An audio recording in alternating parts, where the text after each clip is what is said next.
So I'm now broadcasting.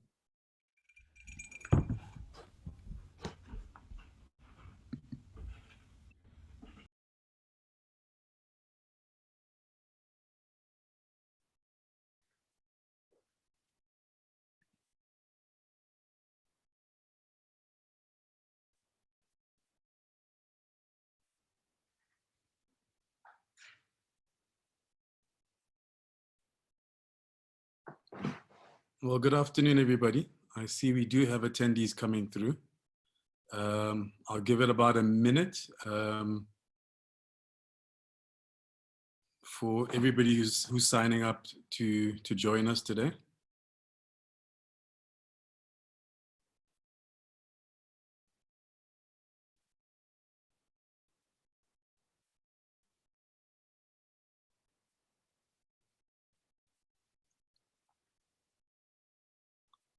Everybody signing up, if you can just drop just a quick message in the chat, just to say that you're here and that you can hear me clearly, so I can make sure that everything is a go.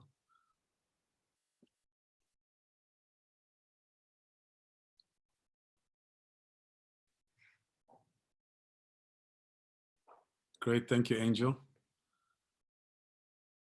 Kristen, Heather, great stuff.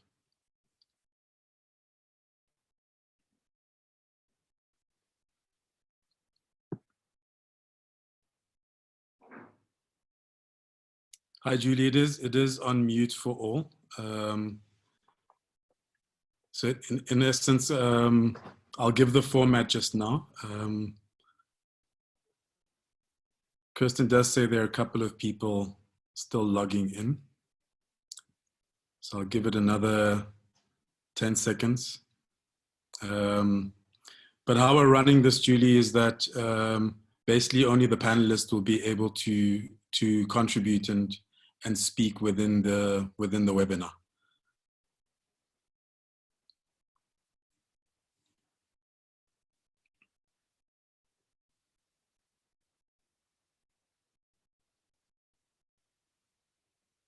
I feel like we need music, Kojo. Should have had a track to play. Wait. Yeah. My phone.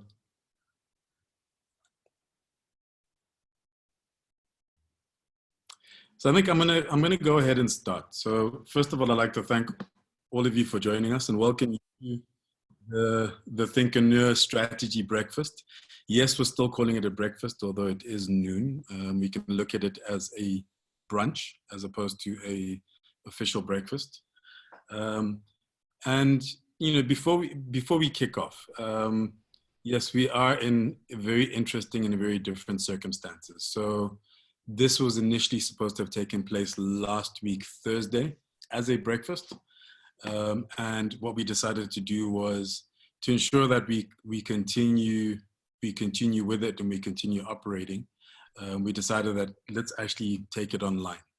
And a lot of people are talking about the new normal. I don't believe this is our new normal. Our new normal will be once we start getting back into the world.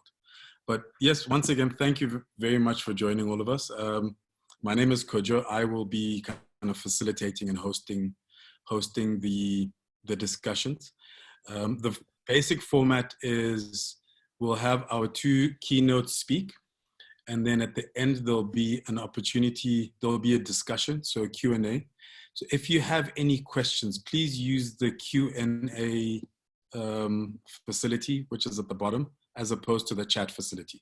So for the Q&A facility, if you have any questions during the course of the keynotes, please ask your questions there. I will curate them and keep track of them and then share those once we get into the discussion. I won't be using the chat for that because the chat has the potential to kind of run away with us.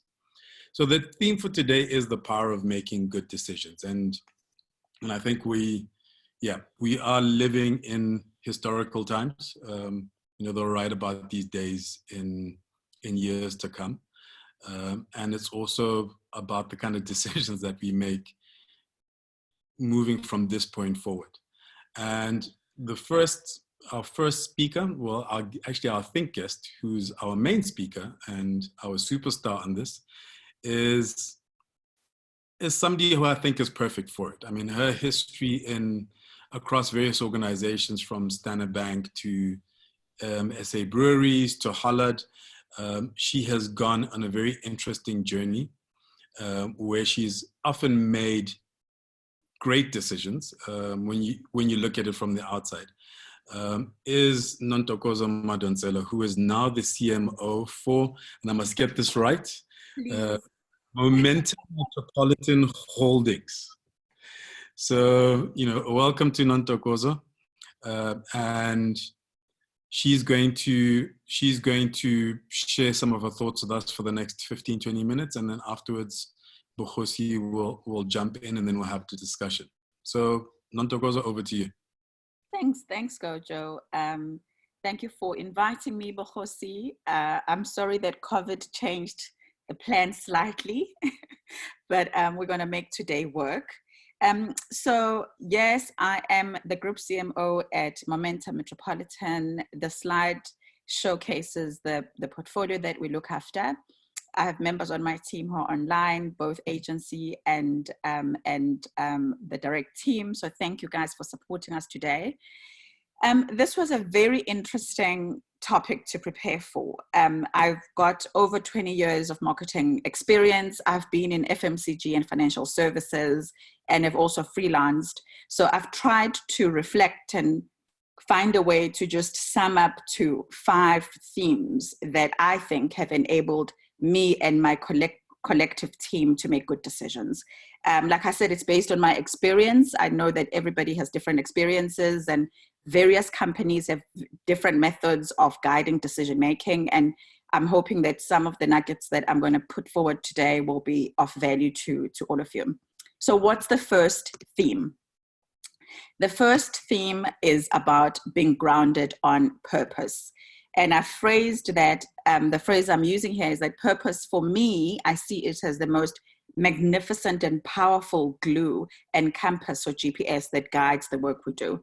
If you think about big brands that have remained consistently true to who they are, most of those brands are brands that have been guided and aligned to purpose. I was in a talk last night, and one of the agency executives says, they, as agency, they become anxious when leaders in marketing change. New CMO comes in, it means new agency, new brief, new campaign.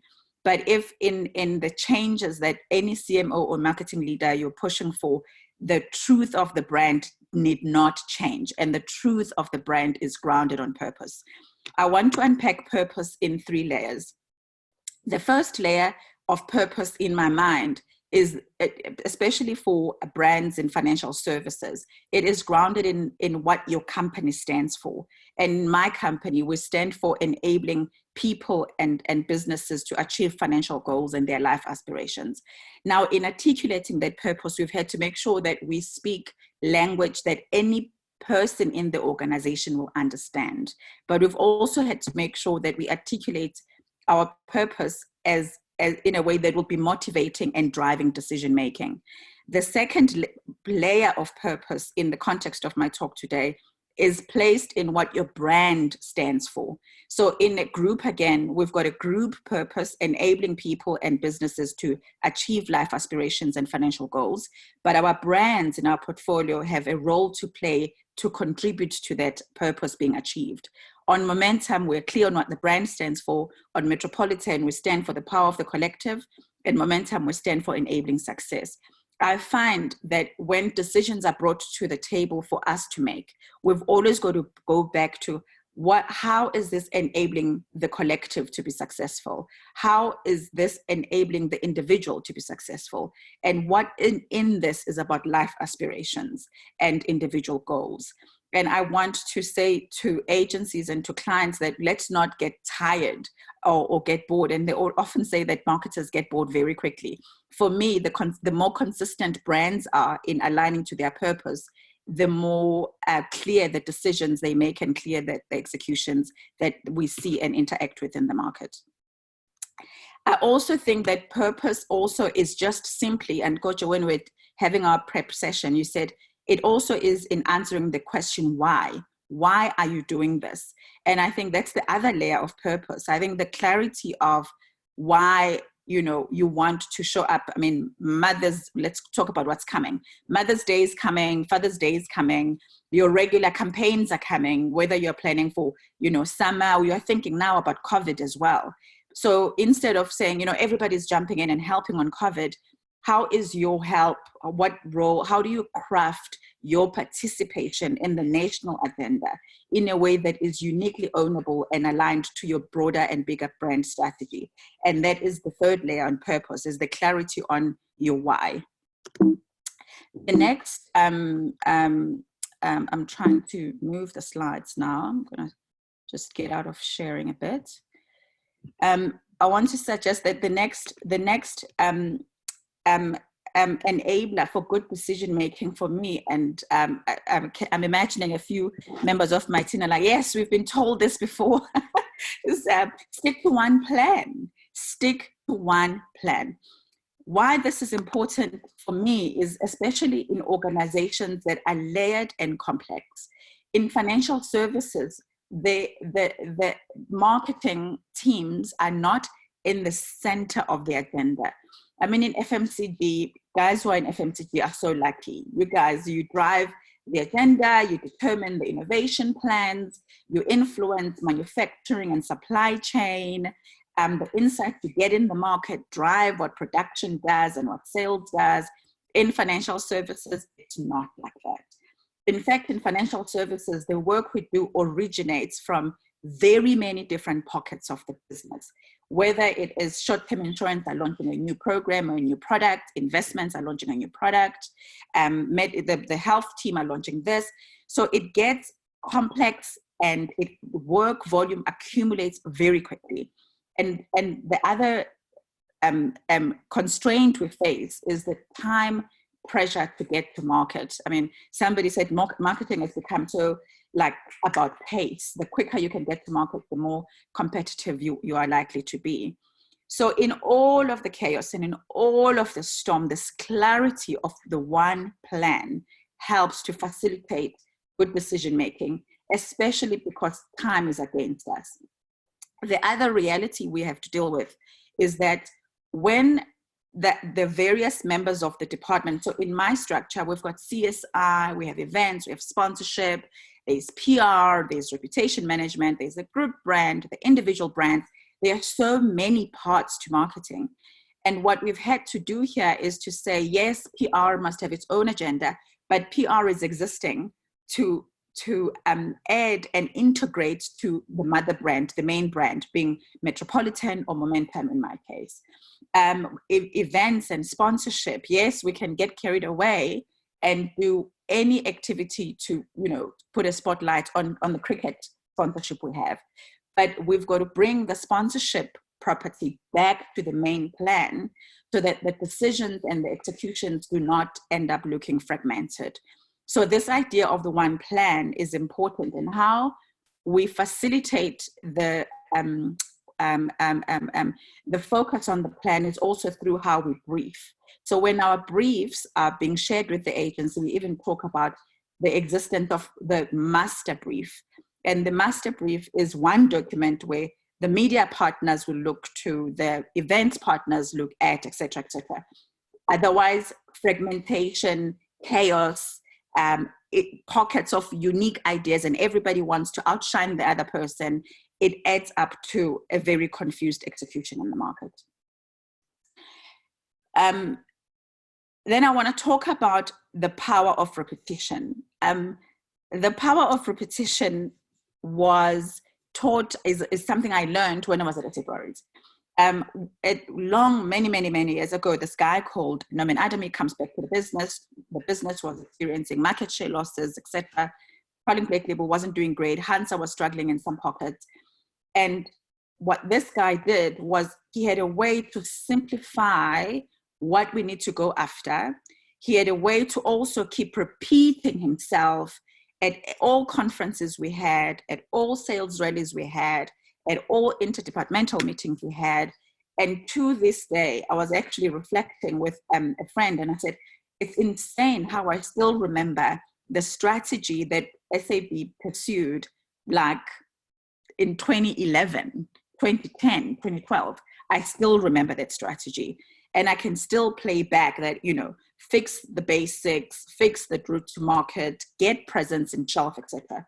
And it is that I use today. So any departmental meetings we have with my team, I go back to, guys, our agenda is the following. We have the 4 things to do, and we are not done. When I go back to my exco, I remind them we have 4 things to do, and we are not done.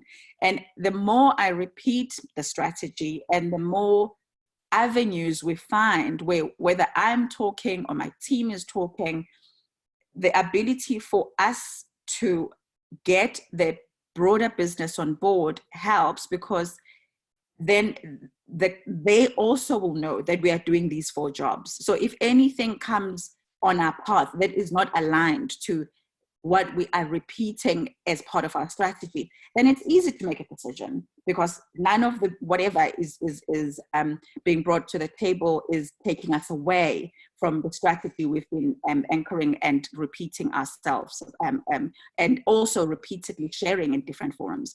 So please appreciate and activate the power of repetition.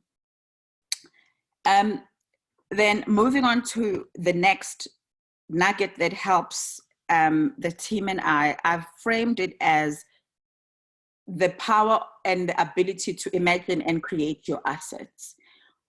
What does this mean? So when we do brand plans and you do your strategies, you create very robust frameworks that put out what your brand will protect and what your brand will care about. In that, you also have the ability to create assets. I mean, assets a long time ago and have now evolved included what you sponsor. It included what you care about when you do your CSI and what you fund when you do your CSI initiatives. But what I'm finding is that if the brand ideas are strong enough, within those brand ideas, you are also able to tap into passion points, and you're also able to own compelling narratives even through like platforms like social media. So for us, for example, last year, August, we had a fantastic campaign around Women's Month. That campaign was an idea that happened because the calendar said it was Women's Month. But when we started to look at the impact that idea had, which was the flipping of the M, it was about encouraging women to own their success confidently. We had a powerful hashtag called "She Owns a Success" and "No Apology for My Success." And we thought, why should we walk away from this conversation? The fact that it's the end of Women's Month in terms of the end of August doesn't mean that the conversation around women being empowered and women and being encouraged to feel confident is no longer relevant. So we then said, that's fantastic. That's now an essential ingredient in our asset kit. So how we pushed that further is when we did the budget speech campaign this year. We then said, well, we said this conversation and this pocket called enabling women and empowering women to be more successful is our asset now. So how are we going to engage and participate with South Africa around the budget speech? And our nugget and insight said, well, women in business are an important stakeholder in the country. And also that's where the next growth and employment opportunities will come from. So our angle then was to say, well, let's encourage women and unlock funding for women-owned businesses, because the whole event of the budget speech is about having, utilizing or almost understanding the implications of the budget in as far as it affects your ability to be successful financially. So that's what I mean by imagine and create your assets. And also I think there's something in there when you land on something that is so powerful and incredible, which you can then isolate and protect as an asset. So for us, again, going back to, we said we are about enabling success. Women are an important customer group for the brand. Therefore, let's not dip in and out in conversations with women. Let's make sure that we are consistently putting that through and guard the space, because it's now an essential asset for the decisions that the brand needs to make. And then the last point I want to make is about sticking to your guns. And this is important, especially in organizations where marketing isn't at the center of the organization. We find, for example, people laugh at me, I'm sick of being compared to F&B. I cannot stand being told to look like Nando's. And if there's any Nando's person, we love your work. You inspire a lot of us. but what we find is that in the boardroom, you know, Nando's does something online and on Twitter or wherever, and they're like, nah, let's do it like Nando's. I'm like, but the very essence of marketing is to not look like somebody else. And so we fight the fight of saying, yes, we understand. Maybe you are saying, let's be responsive. Maybe you're in the look like Nando's or Steve. Steve was a pain of my existence once upon a time, the F&B campaign. Like, let's be like Steve. No, we can't be like Steve. Our purpose says, and our brand positioning says, and we have these assets, but the point is maybe what the business is looking for is something a lot more relevant, that's something that will go viral, something that's more exciting, something that will get people to talk about the brand, and you pull that out, but don't walk away from your strategic framework that you've set up and the insights that you know about your brand and your client, because your director is saying, you know, do it like, I don't know, BMW or be like Nando's. That's the first part about not being swayed. The other part that talks to not being swayed for me is competitors. There will always be competition that, you know, competitors that do better than you, or competitors that do show up in a way that you think that you have envy. Like, I wish our agency would have come up like that, or I wish our idea could have looked like this. And what I'm finding is sometimes brands just forget to own their spaces with confidence and to innovate within their spaces. I mean, there was a point where I would drive on the highway and I'd be like, what's that brand doing now? Like, because that's not unique and that is not ownable. So some of the good decisions that we've made because we've had the boldness, the bravery, the confidence in the strategies we've set out, and we stick to our guns and we avoid being swayed. We should be responsive, absolutely. We should innovate and refresh and be consistently fresh, but sticking to what makes us distinctive, definitely. But I think that some of the bad decisions start to creep in when you want to be a Me Too, or in the pressure to get work out quickly, you forget to activate the distinctive assets that you've got, that your brand owns. So, I mean, it's hard to talk to the whole. I don't know if people are nodding or disagreeing, but I want to summarize. This is like all the 5 points I've gone through. So just to go back and start from the back with the last one, stick to your guns, do not be swayed. Be aware of the power of the C-suite. Be aware of the story that says, my wife and kids are on YouTube every time, all the time. Don't stop buying TV or radio now. YouTube is the platform. And be guided by your insights, but protect your territory. It doesn't matter if the competitor seems a lot more sexier. It doesn't matter if the competitor seems a lot more relevant. Find relevance within your own space and push your teams to find innovative ways to express your point of view in a way that is ownable. For that, I said, imagine and create your assets. You own your space, you have your positioning, you are clear on the insight, and you're clear on your human truths. Your assets are beyond just the physical things you sponsor. They are beyond just the soccer that you sponsor, the cricket that we sponsor, or the music concerts that we used to sponsor once upon a time. Your assets can also come and present themselves in the form of the conversations you want to own, in the form of the hashtag you want to own. So when those assets are created that enhance your ability to tell your brand story, own and create them and protect them. The next one above that is to activate the power of repetition. Do not ever get tired. When you've done your brand plan, when you are clear on your brief, when you are clear on your strategic choices that you have made, every interaction you have with any members of your organization, I even try and start some of my talks in the business by saying, right, we had said we need to fix this, we need to grow that, we need to be more visible here. So if we still agree that those 3 things are still the right things to go after, this is the plan and here's where we are. Then I also said, stick to one plan. Many organizations, particularly in financial services, work originates from very many different pockets. And often you don't even know that that division is doing an ad that you're not aware of. Or within the marketing teams, avoid trying to outdo and outshine each other. Come up with your unique, PR is gone and CSI is gone and sponsorship is gone into the corner and they're doing their own thing. I think that fragments your brand, and I think that reduces your ability to remain true to your strategic decisions and choices you've made. It all comes down to one plan. Bring your energy, your pursuit to be different, your pursuit to be the shiniest idea and kid on the block. Bring it back to one plan, because when you've got that, I think your message will be a lot more impactful in execution in the market. And then the first point I made was, for me, purpose is the ultimate glue.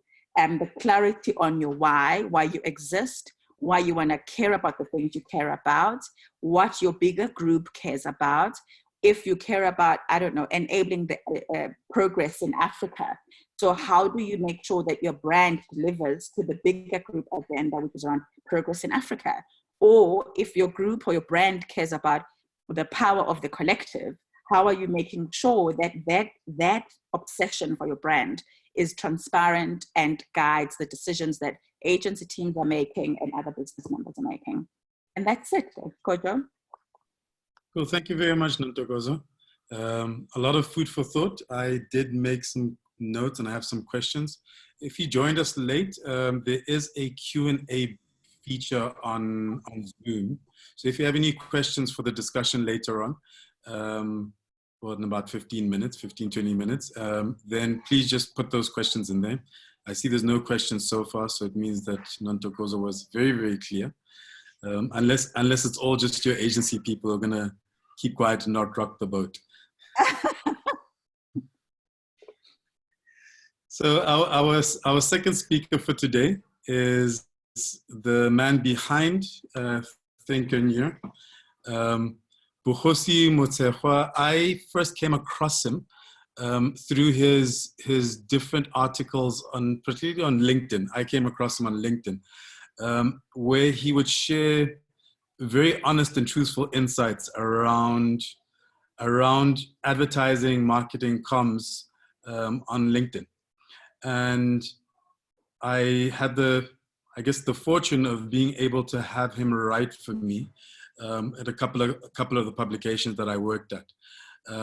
So yeah, without going into, I already see he's working his slides and everything else. Bukhosi, I see 39 slides. That terrifies me. But yeah, please welcome Bukhosi.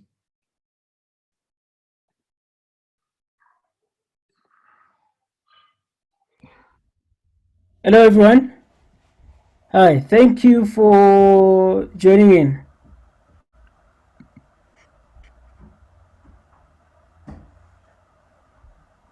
Can you guys see? I'm trying to... You can see your slides, but it's the whole screen of your slides.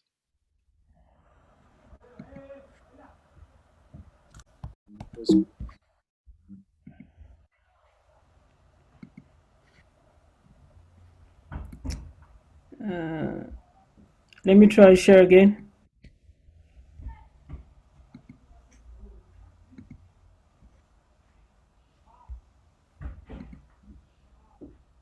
Cool. Are we good? Yeah, we're good. Cool. Thank you, everybody. Thank you for joining in.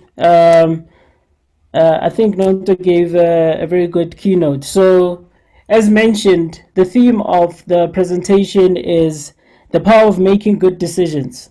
So then the question is, how does one make good decisions? So obviously, there are opinions and feelings. And this is one area where I'm sometimes made to feel inadequate, especially when you look at guys who are sort of like futurists and opinionists about what's going to happen in the future. I've always found being the ability to almost predict what's going to happen in the future being one of the most difficult things for me. I don't know about you guys. So I could never really predict what the future holds. But I think using the principles of strategy, what I've always believed is that good decisions that are made on principles are usually the best decisions to make. So, the first principle that I'd like to introduce you to is you can't change or influence what you don't understand. So, for example, if you win a pitch, for example, if you win a pitch, let's say MTN or Vodacom, the first thing that you should do is try to understand the product. So if you're on Celsi, the next decision that you should be able to do is buy an MTN SIM card so that you can experience the product. Fundamentally, in academic terms, what that means is that it's simply about research. And what research really is basically is about understanding your customers, understanding the competitors, understanding your brand, and understanding the culture. So what's happening currently basically has taken me back to the year, to the 21st century, the beginning of the 21st century. So if you look at the evolution of marketing, the 19th century introduced us to the idea of product. Basically here, product was king. It was about the innovation of the product and what the product did. And then as we moved along, we sort of migrated to a different tier of selling. This is when sales became a thing. This is when people came to the door knocking and trying to sell you a product. And then in the late 20th century, this is when marketing as a discipline started to sort of emerge. And when we speak about marketing, basically we're speaking about principles that marketers use to make decisions. For example, the idea of understanding customers beyond your product.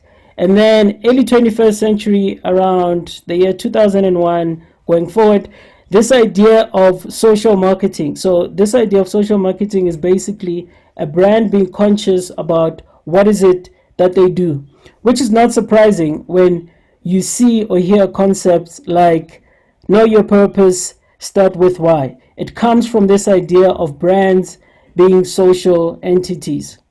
And for me, I think it's much broader than that. And I think the concept that I prefer better is this concept of the triple bottom line, the 3Ps formula. Basically, what this means is that brands do not only have to care about, if you look at the bottom right circle, which is profit, this is where most brands are focused. And unfortunately, this is how most brands, companies, brand managers make their decisions. And this is why you find most campaigns are sales driven. For me, how brands should be thinking is basically being the thought processing encompassing or covering people, which is being conscious about how you perform socially and obviously being conscious of the planet. So it's not about profit only, it's about profit, people, and planet.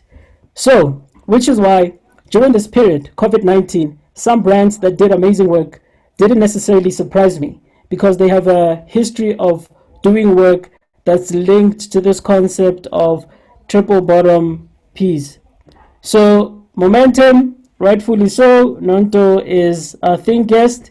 So her brand, they did something on Women's Month where they flipped the M to inspire and focus on women.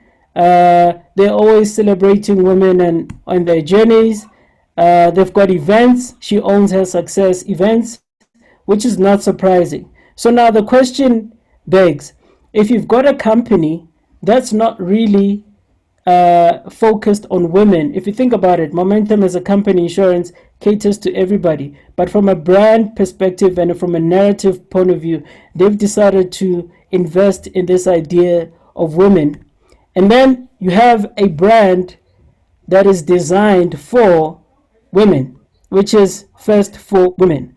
And then for me, the question then is, where is first for women? Where are they in terms of this conversation when it comes to women? So clearly, if you look at the model, the people, the planet, and the profit, their focus is on profit. So basically, the business went, what is the opportunity? What is it that we can do differently? We can focus on women. Whether that's genuine or it's just a business thing, that remains to be debated. But from a strategic point of view, what First for Women should be doing actually is what Momentum is doing. They should be caring about women and the planet and obviously the business. So it is not surprising when brands step up to help the country. So Momentum used one of their products and services to help during this pandemic. I think you can read more about it, but basically, there's a quote from Domain which says, "This is the time for businesses to show their solidarity and ability to come together with government in providing more health to more South Africans for less, especially at a time when the country needs it the most." So this is the service that they've opened up to more people, including people who are not customers of Momentum. So in my books, that is amazing. And then the second principle is uncertainty. So for some reason, people feel that now the time is uncertain than it was before. And for me, if you think about it, in brand building and marketing, nothing is certain. Nothing is confirmed. Yes, we can come up with concepts, we can come up with ideas, but nothing is confirmed. We could spend millions, and those millions could turn into losses. So for me, whether it's pre-COVID, during COVID, post-COVID, fundamentally, as a brand, you shouldn't be doing things that make you uncomfortable. So for me, if there's a brand that feels that they've been pushed out of their comfort because of COVID, then my question is, what have you been doing for the last period, for the last 5 years, for the last 10 years? So if you go back to that principle of the three bottom P's, people, profits, what's the other one? Purpose, people, profits, and the third P. Basically, in principle, that's what you should have been doing. So today, during COVID, shouldn't feel any different. That's if you've been doing things in principle and correctly. So whilst COVID, the virus is novel, uncertainty isn't. Uncertainty is just, and I think it's something that exists in brand building and marketing. The third principle, which is strategy over everything. So in principle and in theory, if you've had your strategy locked down, COVID shouldn't disrupt you fundamentally, as mentioned. Why? Strategy solidifies your thinking, and once the thinking has been solidified, everything will fall into place. So I've got a model here which I've devised.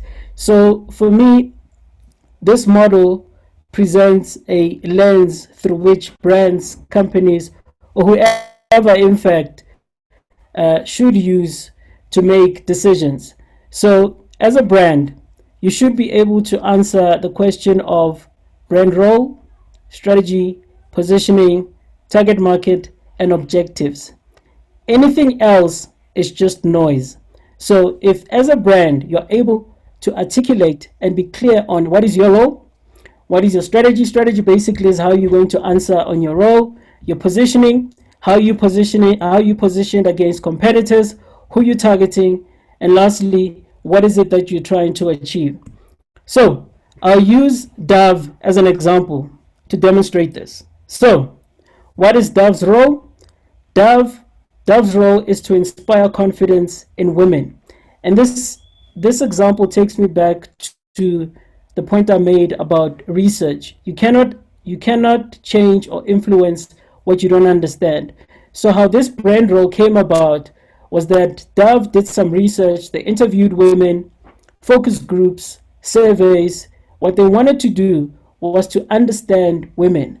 And out of that research, what came out was that women lacked confidence and self-esteem. So if you understand these two things, women lack confidence and self-esteem. Therefore, as a brand, what is our role? And this idea of a role is not meant to be anchored in the category that you're in or what you're doing. It's linked to the people that you serve. Your role is not about selling, for example, if we're talking momentum, selling insurance. It has to go beyond selling insurance because there are more companies out there that sell insurance. But in terms of what the consumer need is, there are a few brands that cater to that. So if Dove's role is to inspire confidence in all women, what is the strategy? The strategy is basically simple.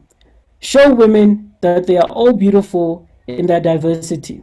That's all they do. So, for example, if you were to join Dove, so this is me just imagining how they would do this thing. So you you apply for a job at Dove, and they do an induction. This is basically the sentence or the thing that they will give you in terms of what is your job at Dove. At Dove, our role or our strategy is to show women that they are all beautiful in their diversity. And in terms of positioning, how does the brand position amongst competitors? Dove is the beauty soap for all women. So this positioning is also quite critical. If you think about how other beauty brands are positioned, you realize that they almost advocate for the stereotype. Most most beauty soap, what you see is fair skin, long hair, blonde hair, skinny, all that stuff. But then Dove says our position in the market is is that we cater for all women, and what we say is that all women are beautiful. So who's the target market? Obviously, this is broadly. This is quite broad. And then when you get into your specific comms, this is where now you can do your segmenting and targeting to say, for example, Dove could say, we're going to focus on South African women. And that's when you get into the detail. But from a brand and a global perspective, the target market is women across the entire spectrum. And there's a slide that shows, that basically demonstrates this slide. And what is our objectives? Be the number one soap preferred by women. And this objective you can measure. You can literally put out a survey where you ask women. So you basically give them a couple of options. You'll give them 5 options and ask them to choose their favorite brand. And if 4 out of 5 women choose Dove, then you know that you're doing a good job. So the model that I just showed you basically is what I call the brand clarity model. So basically, the clarity of thought internally as a brand results in clear and consistent executions. And I think possibly this is why most brands always change their thinking, change their campaigns, change their messaging, because they're not clear in terms of what is it that they're doing as a brand. So for example, when you look at Dove, their communication is always consistent, and it always goes back to that brand clarity model. So what is their role? To inspire all women and show them that they're beautiful. So if you look at the visual executions, the one at the far left, none of these women are hair models. After all, neither are you. So it's women in all their diversity: dark, fairer, thicker, older, ugly, fat, beautiful, all that. So everything that they do goes back to clarity of thought that they have about their brand. So what strategy does is it helps you create opportunities that ordinarily wouldn't exist. So strategy basically is like alchemy. It's like magic. It's like you're creating something out of nothing. But obviously it's not really nothing, because you will have your key assets in terms of research, understanding the customers, what motivates them, what needs they have, and all that stuff. So if there ever was a time to refocus energies, investments, and efforts on brand, it is now.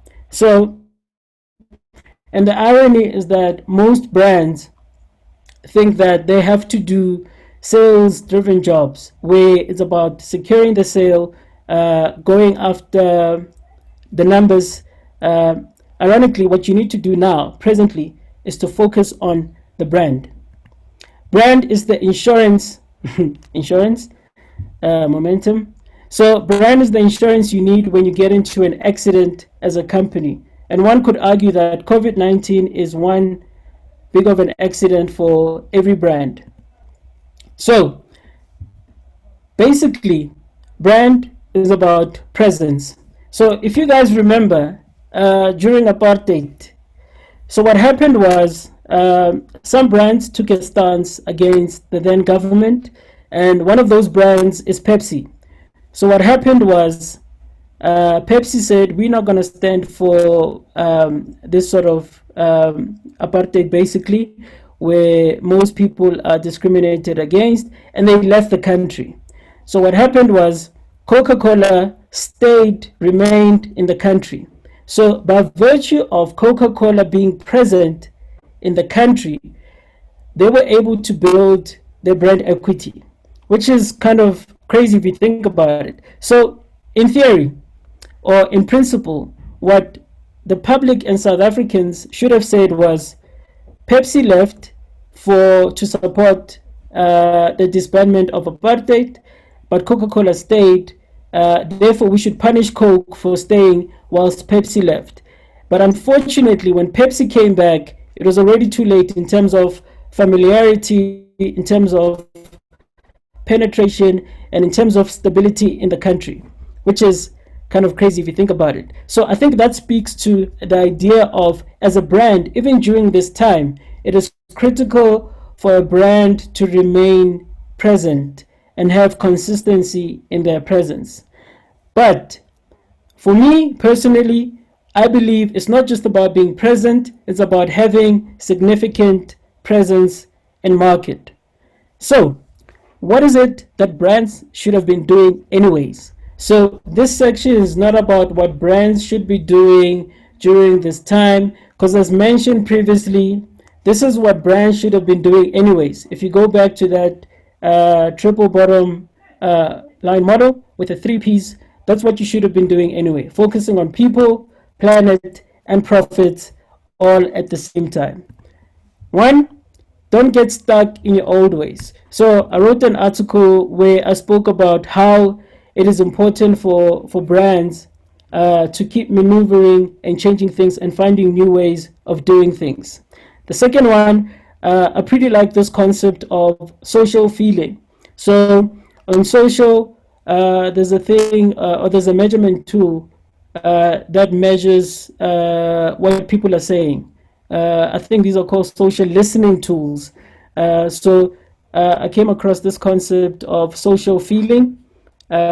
Basically, it's the idea that people sometimes don't know what they want, but their feelings or the way they feel reflects what is it that they truly feel, or their truest sentiment. And this is a quote by Rory Sutherland, who says, don't listen to what people say, listen to what they feel. So if you're doing social listening and you hear people talking or there's something trending, what you should be able to do is to double click on that and then understand the true feelings.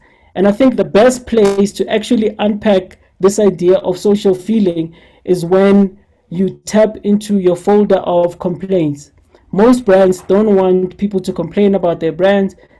In fact, some brands will delete comments where people are complaining, but I think that's where the magic is. In fact, if brands spend more time focusing on what people are complaining about and then fixing those things, brands will become more powerful. And then what you should have been doing basically is building slowly every day. So small ideas are big. So if you think about impact, and I think also in our personal life, we talk about impact, having impact in the world. But if you think about it, impact is built incrementally. So the brands that I've listed there, Nike, Netflix, Facebook, Apple, they were never built in a day. So there's no need for us to wait for big life-changing ideas. The small things that we do every single day as brands, they add up. Be customer centric. This might sound like a cliche, and I think it's being overused but not really practiced in marketing. Therefore, it sounds like one of those always spoken about rhetorics in terms of brand building principles. So this idea of being customer centric, basically what it means is about providing more value and being more meaningful to people. It's about solving problems, which is why I've been advocating for brands to do more than just saying we'll get through COVID-19. Whilst you saying we'll get through COVID-19, how are you using your core services to actually help people? And sometimes being customer centric is not necessarily about being purposeful in that deep sense. Sometimes it's about just offering entertainment. The reason I've got Chicken Lick in there is that I feel like they've been doing great work over the last few years. So in terms of, so when I compare them with Nando's, it almost feels like Chicken Licken is somewhat etching over Nando's in terms of relevance and brand presence in market. They've been doing some amazing work. Last but not least, what you should have been doing is this idea of understanding your brand and your category. So what you should be able to do is to distinguish between what you should be doing as a brand and what is expected of you within the category. So usually what happens is that brands, marketers, agencies, suppliers, they focus on what the category is expecting or what people are expecting within the category. So if you look at Dove, for example, their soap, obviously they do a category thing that they do is their soap brand. They sell soap, they sell lotions. Now they've got a variety in terms of their portfolio, but how they behave through the lens of their brand. So they do things that are not soap things to do or beauty things to do. They are things that are Dove things to do, so to speak. Again, momentum, insurance, but now they've sort of focused on women, how to conversate with women, how to change the narrative around women. So, in summary, how to make good decisions consistently based on what I've said. So, one, principles over opinion. So, if you make decisions based on principles, you are more likely to make better decisions consistently. So, principles being, have we done research? Do we understand what's happening in the market? What's happening in the culture? Not, this is what I think or this is what I feel. Second point, uncertainty is not a new concept. In principle, marketing has never actually been a guarantee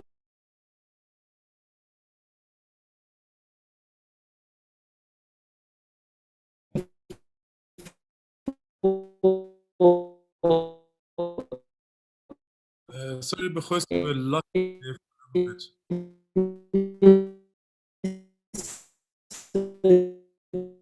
success. So, Sorry to interrupt you. I think we lost you there just for a little bit, for about like 20 seconds. is it on this slide? Yeah. Halfway through that slide, we kind of just lost you a little bit. Okay, cool, no problem. Strategy over everything. Don't get stuck in old ways. If anybody in your company, brand, supply, or anybody in your ecosystem goes, this is how we do things here, this is the quickest way to stifle your brand from growing. Listen to what people feel, not what they say. Always try to understand what people are feeling. Be customer centric, add value, be meaningful, and solve problems. And then your brand versus your category. Basically, your brand needs to define the category. As a brand, you need to say, this is how things should be in this category. This is what we should be concerned about, not this is what happens in the category and then just following through. And then brand clarity is your step to making good decisions consistently. And that's me. I'll hand over to you, Kojo. Well, thank you, Bukhosi. I'm just jumping back in here. So I see I had said that if you have any questions, please add them in the Q&A sections. There are no questions so far. I do have I do have one or two things that I'd like to highlight. We're going to have a short 10, 15-minute discussion. Well, one of the things, a lot of things struck me, and I have some pet peeves and some pet causes within all of this. But from a general sense, Nontokozo, how do you go through that process of reconciling the overall, for example, group's strategy and purpose and positioning with that of the individual brands, especially with a place like Metropolitan Momentum, where you've had two separate brands come together to fall under a particular group? How do you go through reconciling, call it the mother strategy, with the different brand strategies?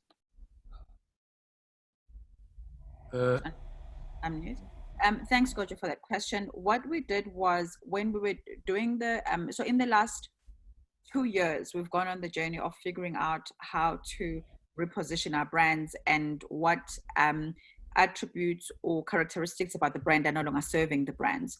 And at the same time, we're also reviewing what the brand purpose, what the group purpose is about, and if that purpose still holds relevant today. So for us, in our case, we first started with the group purpose and clarifying that statement. We shifted it from being about financial wellness to being about enabling dreams and ambitions and financial success. So when we got to that, then it was clear that Metropolitan looks after mostly the middle market kind of consumer. So we play segment-wise, the brands play in different segments, but we ask ourselves the question, what does each brand do in order to enable the group to achieve what it needs to achieve? So that's where then the pocket around Momentum became about enabling success and through advice, because most of the business is grounded on advice, and to get to your personal ambition and success, you need somebody to guide you along the way. And that is how we got to the connectivity between the business and the brand.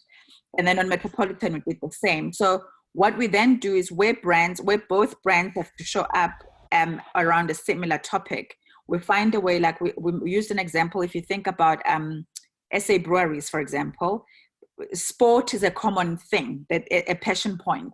So soccer, let's talk about soccer. But Castle Lager has its way of doing soccer, and it's around national teams and national passion almost. And then boys, and the boys being, in that space of having beer, braai, and watching the game together. But then what Carling Black Label does talk to it one layer down, which is around the competitive nature in sport and the passion that the fans have sitting at home, hence the Carling Cup. So I think it's when you tease out your role to contribute that you get to the clarity and you don't step on each other's territories. Both of you come from kind of different sides of the same coin, right? So with Nontokozo coming more from a brand perspective, and Bukhosi having spent a lot of time from an agency perspective.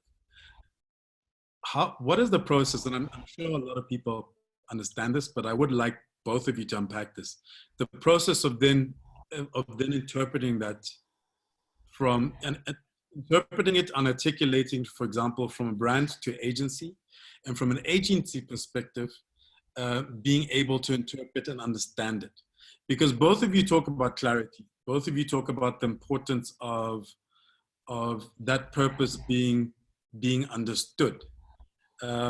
But to be honest, a lot of times, particularly within a South African context, when you see what's communicated versus what you understand of, for example, a brand and its particular purpose, there seems to be something lost along the way. Well, Jose, I think you should answer first. How do clients help you understand the purpose and alignment for us? So the question is, how do clients help agencies understand their world? Yeah, the purpose of the alignment, yeah. Because you talked about the principles, like your principles, for example, from a strategy perspective, and you had clarity. So you have your people. The one you were looking for was planet, people, profit, and planet. Oh yeah. And so as an agent, you're sitting with, when you're being briefed by a client, it's important that you understand that purpose that Nontokozo talked about, right? And you understand it to the point where you can then help, or you can then facilitate for the brand to achieve what it's looking to achieve. But a lot of, well, there's no scientific fact to it, but every now and then you'll see this disconnect, particularly within a South African context, where it doesn't feel like the agency perhaps interpreted the perception of that purpose in the best way possible.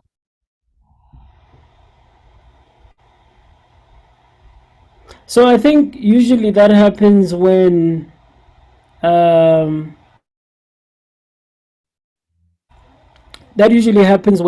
isn't that partnership between client and agency. So I think usually it starts off as the relationship being a supply-based partner relationship where there's a brand and there's an agency.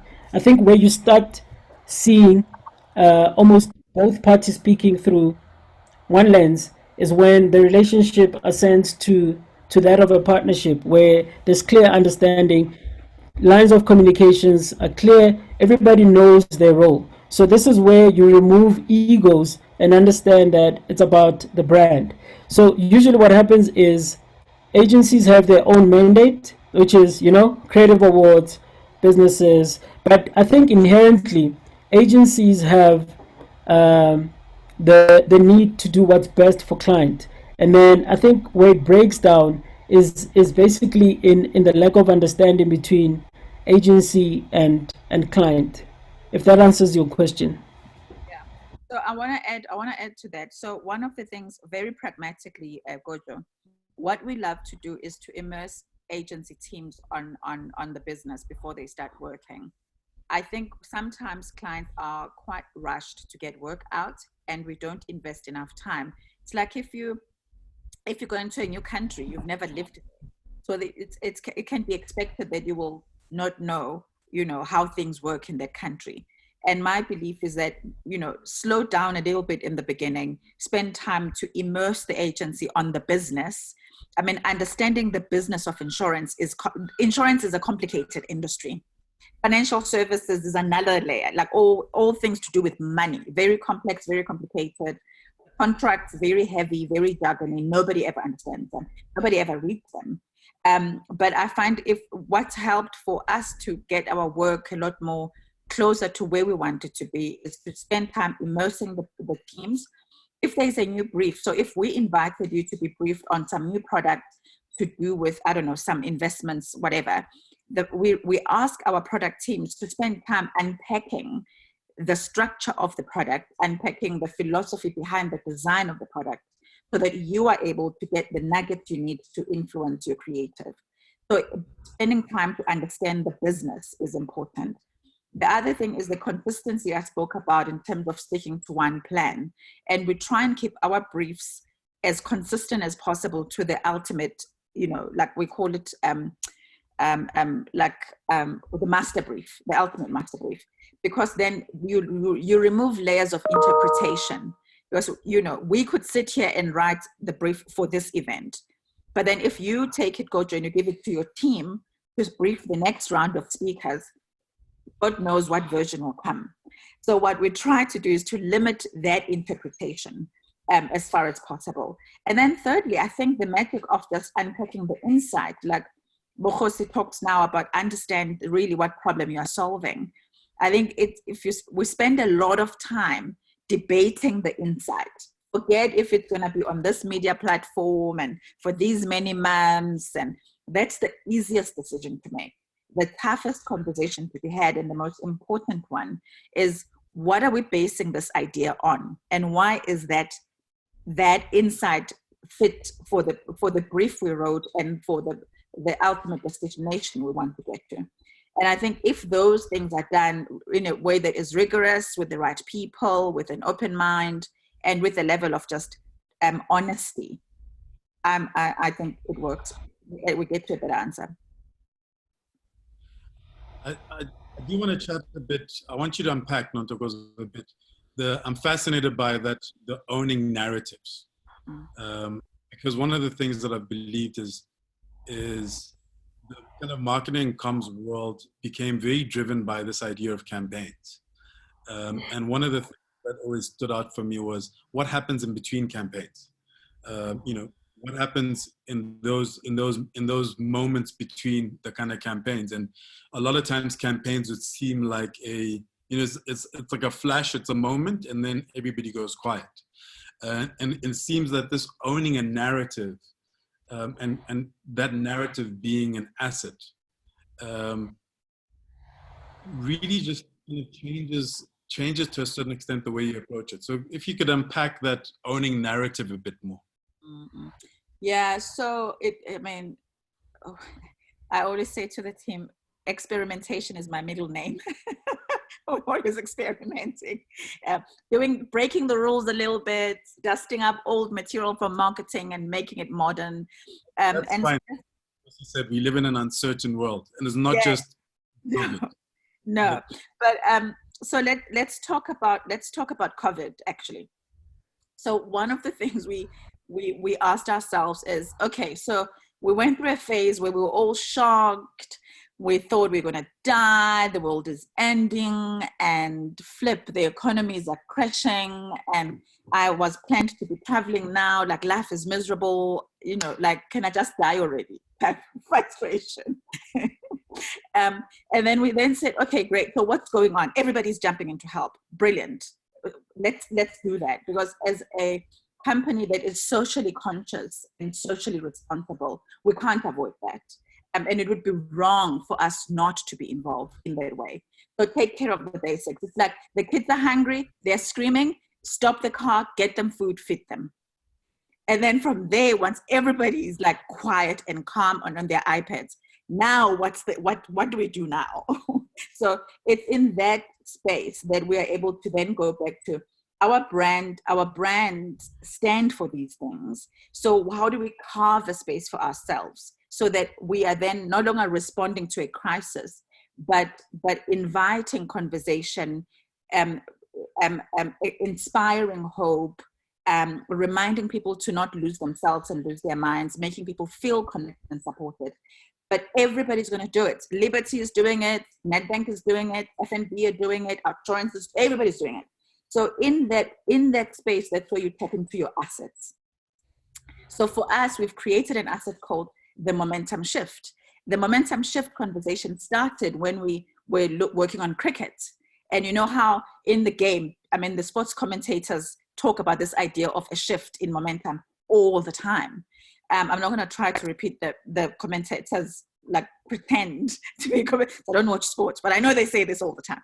So now let's take this idea of a momentum shift, which landed on us in our strategy session when we're looking to do cricket in a way that is ownable, and then bring it to today. So right now we're having conversations with Ilana, and it's about the momentum shift in the time of COVID. And the insight is that we need to shift our momentum all the time. You know, whether you are shifting from feeling lonely to feeling reflective, maybe. So you shift your perspective. And I think that for me, owning things like hashtags in the modern world is very powerful, because no one else can have a conversation about the momentum shift other than momentum. And I think even in the days of having places like Black Twitter or influencers of any kind, it is helpful to know that I'm going to partner with Gojo because his voice is generally about this perspective of life. And I think if you kind of protect that voice, and whether you are reviewing a book or you are reviewing a movie or you're talking about your holiday or you're talking about the economy, that you stay true to that perspective and you start to own a way of kind of asking a question. Like Oprah does that very well. You know, so Oprah, I mean, I could call this her asset, where, you know, when at the end of the interview, she does one-word answers, or one-word answers, or actually if I say God, you think, or if you think if fulfilled love means, failure means, success is, you will feel happiest when you are, you know, that is an Oprah technique of interviewing, which kind of pulls depth from a conversation he's having up with whomever the guest is. And the point then is to pack that in a bottle and use it consistently, because that is how it starts to become ownable. So I have two questions from participants, and then I think we'll cut it off there. The first one is specifically for you, Nontokozo. It's from Dumi Mohube, who says she's an ex-SA or I know. Hey, Dumi. fan. So it's a comment and a question, which is the brand role definition has definitely made it easier for us, the consumers, to connect with your brands. A job well done on that, and we can now identify with how the brand fits in my world. Question, will there be more campaigns that are focused on simplifying the financial language so that we can easily understand the product being offered? Yeah, definitely. So we did that actually on Metropolitan late last year and early this year, which was about just unpacking what matters. So the campaign idea on Metropolitan is what matters to you matters to us. And it is because when we deliver with you and collaborate, because the payoff line is together we can. So for me to say together we can solve this, I need to know what matters to you as Gojo and what matters to Bohosi, so that we can collectively get to a destination that delivers value for all of us. So we started by unpacking language. The difficulty that we are experiencing in insurance is that actuarial scientists and accountants that design the product, there's always a legal balance we've got to strike. You know, when we, for example, right now, Dumi, the conversation about, like, time researchers, the difference between a premium holiday, a premium pause, a premium discount, oh my God. So it's wild. But we've got to, I mean, they're ashamed. They try to be patient with us because we speak normal. They speak complex, and we've got a long way to go. So we're trying as often as possible to almost be industry champions in kind of unpacking what gets a lot of our clients and audiences stuck. And language and terms and conditions are a big part of that. Even with understanding, for example, when your health status, like disclaimers, we saw this with Ganas, where there was a misunderstanding of what you disclaimed at the time of taking a policy and what you had records about versus what transpired when you needed to claim for your policy. And there are always legalities in between what we might seem to be a very easy thing. Cool. So our last question is from Tabiso Sabata. If you've made a mess of your brand, maybe by bad service, and once you have learned your lesson and now want to give it another shot, do you rebrand or use the same brand? I think maybe you can start off on that one, Bohosi. Okay. Wow. What have you done that you need to rebrand? How bad was it? How bad was it? Hey, Tabiso, I'm worried. But in principle, many brands get it wrong all the time, right? So it's not necessarily a call for a rebrand, but you can use the feedback to improve. So when you start talking about rebranding, whether it's visual rebranding or from a brand point of view, you're talking about a fundamental shift in how your brand operates. So if the service was that bad and the feedback has sort of, like spread like wildfire, and people are just don't want to do anything with you, you can definitely rebrand. But I think on a smaller scale, I think you just need to do small adjustments, use the feedback,